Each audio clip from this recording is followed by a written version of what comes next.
एक साधक का प्रश्न था कि गुरुजी, आजकल एक संत शिरोमणि स्वामी श्री प्रेमानंद जी महाराज बहुत ही अच्छी सत्संग करते हैं, बहुत ही अच्छी ज्ञान की बातें बताते हैं।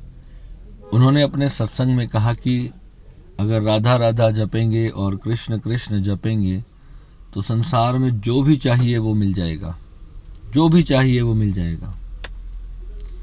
दोस्तों, एक संत या कोई भी भक्त जब विश्वास के साथ जब साधना करता है, प्रभु का नाम स्मरण करता है, भक्ति करता है, तो पहले उसके मन में एक विश्वास अटल होता है कि मैं जिस कार्य के लिए, जिस लक्ष्य के लिए मैं प्रभु के मार्ग का चयन कर रहा हूँ, प्रभु के मार्ग पर चल रहा हूँ, तो मेरी विश्वास से मेरी जो मनोकामना है, मेरे मन की जो आशा है वो जरूर पूर्ण होगी।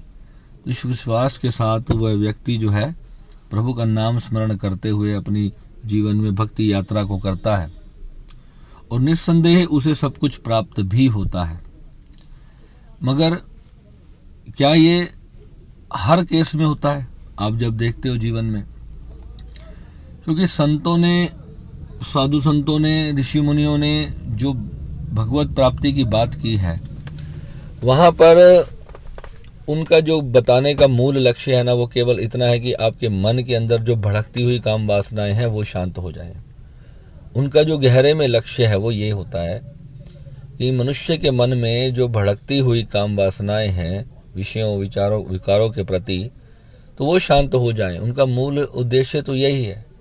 एक संत जो ब्रह्मचारी है, जो साधु संत है, जो भगवे या पीले वस्त्र धारण करके, जटाएं रख करके, मुख पर चंदन लगा करके, मस्तक पर, जो सारे विषय वासनाओं का त्याग करके मनुष्य को, प्राणी मात्र को, हमारे समाज मात्र को जो है वो भगवत प्राप्ति का मार्ग दिखाता है और फिर उसको ये कहता है कि तुम भगवान का नाम स्मरण करो और तुम्हें जो चाहिए वो प्राप्त हो जाएगा। तो इसका मतलब क्या है? ये एक झुनझुने हैं। और भीड़ जो है ना, हमारे देश के अंदर प्रॉब्लम सबसे बड़ी क्या है कि भीड़ उनका अनुसरण करती है जहां सारी भीड़ जा रही है। भेड़ें देखी हैं? भेड़ें कभी आपने? जो भेड़ें होती है ना, वो एक भेड़ जहां भागती है तो सब उसके पीछे पीछे भागती है, पूरा झुंड उनके पीछे चल पड़ता है और ये नहीं पूछती एक भेड़ दूसरी भेड़ से कि तुझे क्या प्राप्त हुआ।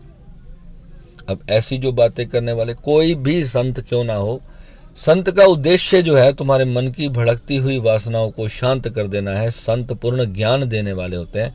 और ऐसे ही हमारे देश के जो स्वामी प्रेमानंद जी हैं, वो भी जो है एक सन्यासी प्रवृत्ति के इंसान हैं। उन्होंने अपने जीवन में भगवत प्राप्ति की नहीं की, वो उनकी केवल अपनी आत्मा जानती है। इस संसार में किसने भी भगवत प्राप्ति की, अपना आत्म साक्षात्कार प्राप्त किया, तो वह केवल वही व्यक्ति ही जान सकता है। दूसरा व्यक्ति इस बात को कभी जान ही नहीं सकता कि उसके भीतर की आत्मिक अवस्था क्या है। कोई व्यक्ति अपने पास्ट लाइफ में कुछ भी इसी जन्म में, अपने जब से उसने होश संभाला तब से लेकर आज तक, वो चाहे अच्छे कर्म करता आया या बुरे कर्म करता आया, अपने शरीर की वासनाओं की, इंद्रियों की पूर्ति करने के लिए वो किसी हद तक कितने भी बुरे कर्म उसने क्यों ना किए हों, इसमें कोई संदेह नहीं है। जब वो भगवत प्राप्ति के लिए गुरु मार्ग में चलता है तो उसके कर्मों का विनाश होता है और धीरे धीरे जब पुण्य उदय होते हैं तो जीवन में भोग प्राप्ति होती है। मगर श्री भागवत महापुराण इस बात को स्पष्ट रूप से कहता है कि भक्ति से भोग प्राप्त होता है और भोग से फिर पाप प्राप्त होता है और पाप से फिर जो मनुष्य है वो नीचे गिरता है। यानी कि वह मनुष्य जो ना पाप करता है और ना पुण्य करता है, केवल वही मोक्ष को प्राप्त होता है। अब ऐसी अवस्था क्या है? भगवान, मैं अधिकतर कहता हूँ, भगवान ने गीता में हमेशा कहा है कि भक्ति अपने मन मर्जी की भक्ति नहीं करनी है, भक्ति गुरु मार्ग से करनी है।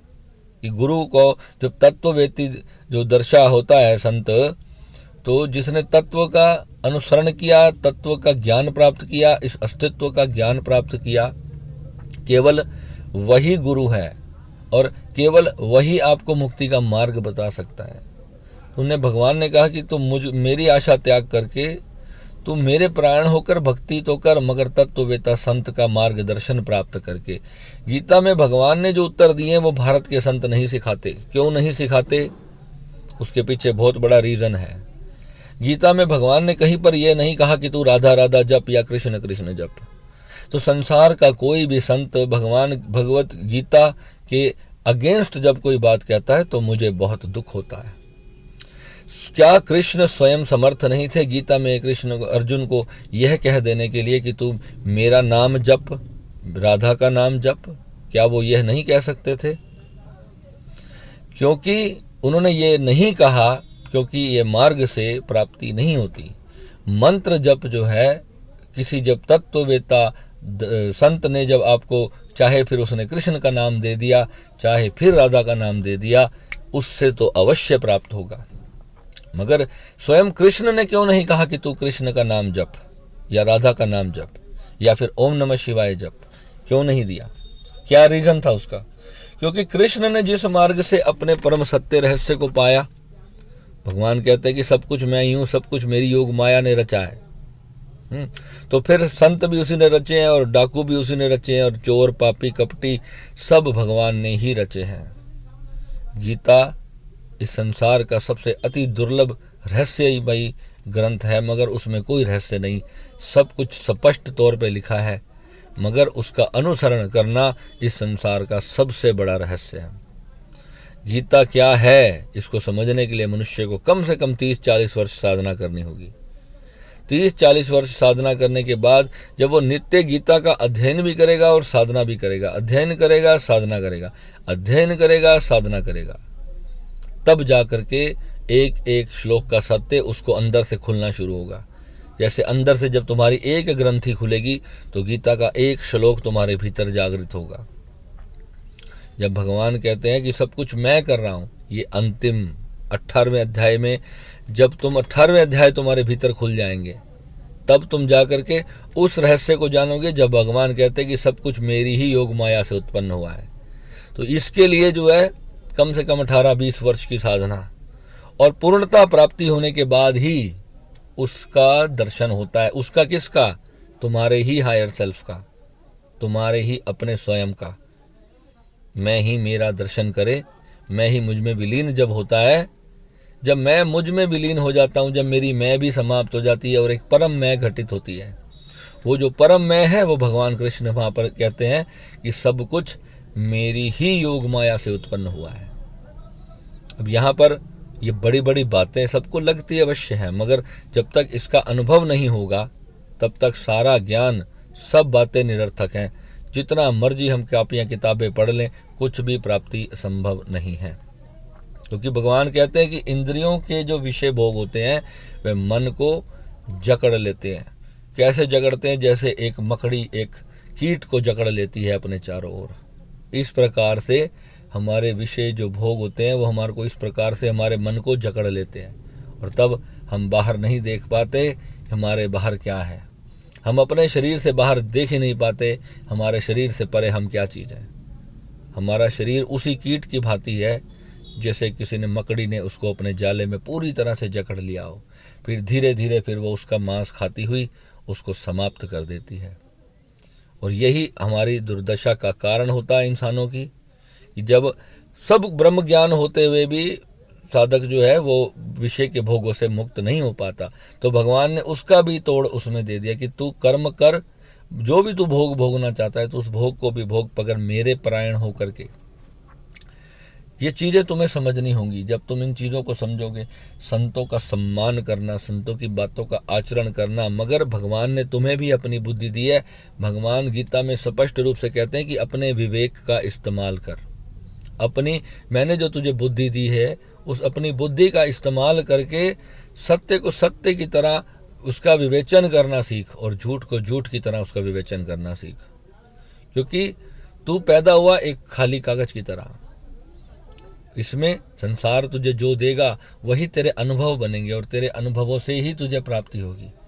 भगवान स्पष्ट कह रहे हैं कि जब तेरा समय आता है तो मैं तुझे दुख दे करके तेरा ध्यान अपनी ओर आकर्षित करता हूं।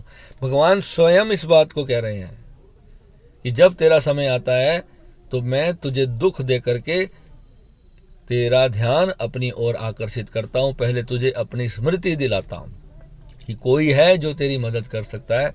तो किसी भी दुख में है, तुझे कितना भी भारी कष्ट हुआ तुझे किसी ने भी तकलीफ़ दी, तेरे दुख दिए, तो वो तेरी जो भक्ति है, तेरी जो मन की जो शांति है, तेरे मन का जो आनंद है, वो जो तू संसार में खोज रहा है, वो वहाँ कोई व्यक्ति तुझे नहीं दे सकता। वह केवल अपने आनंद के लिए तेरे जीवन में है।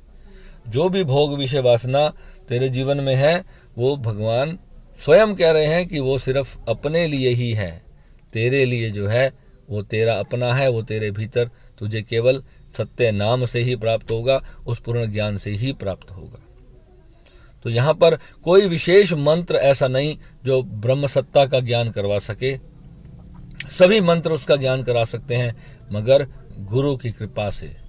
गुरु जब जीवन में आता है तो गुरु एक बुझे हुए दिए को दीदप्यमान कर देता है।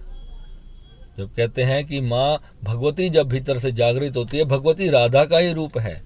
वो राधा राधा जपने से नहीं होगा, राधा को पुकारने से होगा, राधा को मनाने से होगा। तुम्हारे भीतर की जो राधा है, तुम्हारे भीतर की जो माँ भगवती है, जो माँ दुर्गा जगदम्बी साक्षात, जो सीता का रूप तुम्हारे भीतर है, जब वह जागृत होती है तो फिर वह तुम्हें ब्रह्म रंध्र खोल करके तुम्हें उस द्वार तक पहुंचाती है जहां तुम्हारा साक्षात्कार है। तो इसलिए कोई विशेष नाम जब कोई संत प्रचार करता है तो इसका मतलब सिर्फ इतना है कि उसने उस नाम जप से प्राप्त किया, उसने उस नाम जप की साधना की, उसके गुरु ने जब उन्हें कृपा प्राप्त की, जब शक्तिपात दीक्षा दी तो उस नाम से दी, उस नाम को सिद्ध करके दी। ये उसका रहस्य है। तो सभी रास्ते एक ही उसी मंजिल की ओर जाते हैं, सिर्फ चलने वाले की निष्ठा पर आधारित है। संतों से प्रेम करना, संतों की सेवा करना सबसे बड़ा पुण्य कार्य है।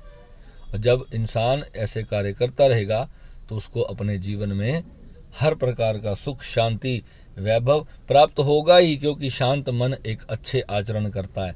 शांत मन में अच्छे आइडियाज़ आते हैं जीवन के प्रति, जीवन के लक्ष्यों को प्रति पार करने के लिए। फिर उसको भगवत की, भगवान की जो सत्ता है वो मदद करती है।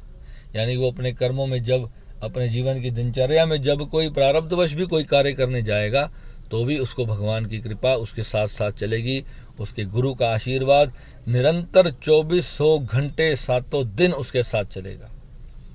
कोई भी ग्रह दोष या कुछ भी प्रकार का दोष, किसी भी प्रकार का जो ऋण उसके प्रारब्धवश उसे प्राप्त हुआ भी होगा, तो नाम स्मरण में, गुरु के नाम दीक्षा में इतनी शक्ति है कि वो धीरे धीरे धीरे धीरे सारे कर्मों को जलाते हुए आपको पूर्ण ब्रह्म की प्राप्ति कराती है और आपके अपने स्वयं की अनुभव कराती है।